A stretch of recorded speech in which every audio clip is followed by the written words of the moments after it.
ప్రపంచంలోని 90% మంది ప్రజలు దేవుని నమ్ముతారు. మన భారతదేశం కాకుండా అన్ని దేశాలలోని దేవుని ప్రార్థన వాళ్ళ భాషలో ఉంటుంది.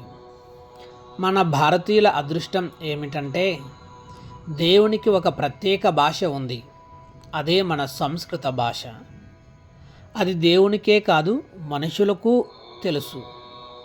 మన దురదృష్టం ఏమిటంటే మనము దేవుని పూజించే సంస్కృత భాష మన దేశ భాష అయినా అర్థం చేసుకునే వాళ్ళు కేవలం 1% కూడా లేరు.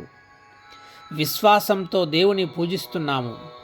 నిజంగా అర్థం చేసుకుని పూజలు మొదలు పెడితే ప్రతి ఇల్లు ఓ ధనవంతుల ఇల్లులా మారిపోతుంది.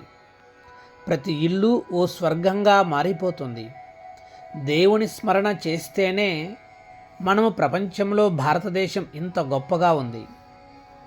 అందరూ సమానం అనే మన వేద జ్ఞానం ప్రతి ఒక్కరికి అబ్బితే భారతదేశం ఓ భూతల స్వర్గంగా మారగలదు.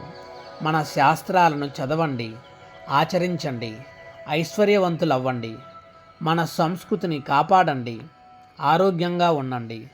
మన శాస్త్రాన్ని అర్థం చేసుకొని పట్టించుకోండి. సమాజానికి జ్ఞానదానం చేయండి. ధనం కూడా దానాలు చేయండి. శీఘ్రమేవ మనోసిద్ధి ప్రాప్తిరస్తు. సర్వే జనాః సుఖినో భవంతు. ధన్యవాదాలు.